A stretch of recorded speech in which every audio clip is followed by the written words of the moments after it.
Hello friends, welcome to my channel. இன்றைக்கி நம்ம ரொம்ப டேஸ்ட்டாக தக்காளி ஊறுகாய் எப்படி செய்கிறதுன்னு பார்க்கலாம். அதுக்கு நான் இன்றைக்கி 2 கிலோ தக்காளி எடுத்துருக்கிறேன். நல்லா பழமாக அதை கழுவி ஒரு ட்ரை துணியில் துடைச்சி வச்சுருக்கிறேன். இப்போ நம்ம இந்த பகுதியை கட் பண்ணிவிட்டு நம்ம தக்காளி கட் பண்ணிக்கலாம். ரொம்ப சின்னதாக இல்லை பாருங்கள், இந்த மாதிரி பீசஸ் கட் பண்ணிக்கலாம். இப்போ இதே போல் எல்லா தக்காளி கட் பண்ணியாச்சு. இப்போ ஒரு பேனில் நம்ம வெந்தயம் கடுகு வறுத்துக்கலாம். 25 கிராம் வெந்தயம், 25 கிராம் கடுகு சேர்த்துருக்குறேன். இது நல்லா கொஞ்சம் பொரிஞ்சு வெடிகிற மாதிரி வர வரைக்கும் நம்ம வறுத்துக்கலாம். இது ஒரு பக்கம் இருக்கட்டும். இது ஆறின உடனே நம்ம அரைச்சி வச்சுக்கலாம். இப்போ ஒரு பேனில் ஒரு 50 கிராம் எண்ணெய் சேர்த்துருக்குறேன். ஒரு பெரிய பீஸ் பெருங்காயம், கட்டி பெருங்காயம் அதை ஒடிச்சு சேர்த்துருக்குறேன். கட்டி பெருங்காயம் இல்லைன்னா நம்ம பொடி கூட சேர்த்துக்கலாம். இது நல்லா பொரிட்டோம். இப்போ ஒரு 50 கிராம் பூண்டு சேர்த்துக்கிறேன். இப்போ பூண்டு கொஞ்சம் நல்லா மிக்ஸ் பண்ணி விட்டு நம்ம கட் பண்ணி வச்ச தக்காளி சேர்த்துக்கலாம்.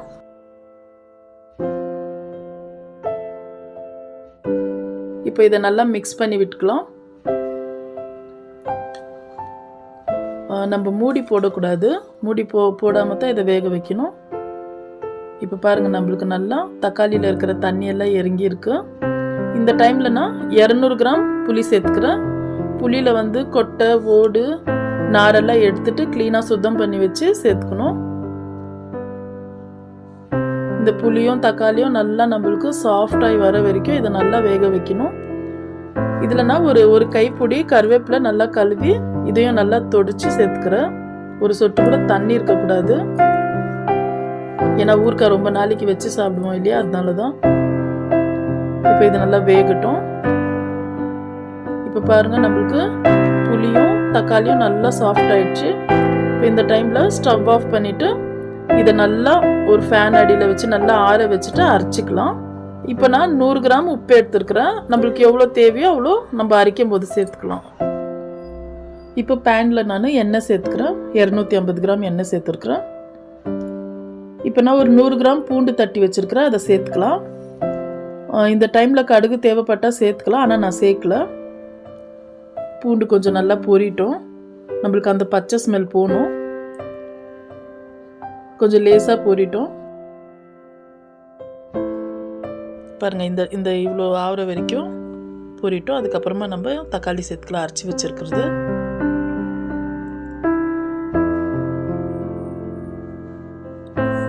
இப்போ இதை நல்லா மிக்ஸ் பண்ணி விடலாம்.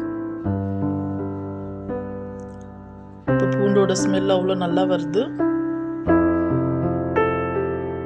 நம்ம நல்லெண்ணெய் தான் சேர்க்கணும். நான் எண்ணெய் டோட்டலாக 300 கிராம் சேர்த்துருக்குறேன்.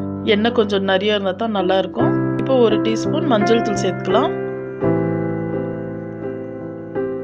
இதை நல்லா மிக்ஸ் பண்ணிகிட்டே இருக்கணும், கைவிடக்கூடாது. இப்போ நான் மிளகாத்தூள் சேர்த்துக்கிறேன். 200 கிராம் சேர்த்துருக்குறேன். இது நல்லா காரமாக இருக்கும், வீட்டில் அரைச்ச தூள். நான் நம்ம காரத்துக்கு எவ்வளோ வேணுமோ அவ்வளோ சேர்த்துருக்குறேன். இப்போ இந்த டைமில் நான் அரைச்சி வச்ச வெந்தயமும் கடுகும் சேர்த்தேன். அந்த வீடியோ மிஸ் ஆயிடுச்சு. இப்போ நல்லா மிக்ஸ் பண்ணி விட்டு பாருங்கள், நம்ம ஊறுகாய் ரெடி ஆயிடுச்சு. நம்மளுக்கு எண்ணெய் பிரிஞ்சு வருது பாருங்கள். இப்போ நம்ம ஸ்டவ் ஆஃப் பண்ணிவிட்டு இதை நல்லா ஒரு 3 மணி நேரம் நான் அப்படியே வச்சுட்டேன். இப்போ ஃபுல்லாக ஆறிடுச்சு. இப்போ தான் நான் வேறு ஜாடிக்கு மாற்றுறேன். நம்ம ஊறுகாய்னா நல்லா வந்திருக்கு பாருங்கள். இது நல்லா எனக்கு ஒரு 6 மாதத்துக்கு வரும்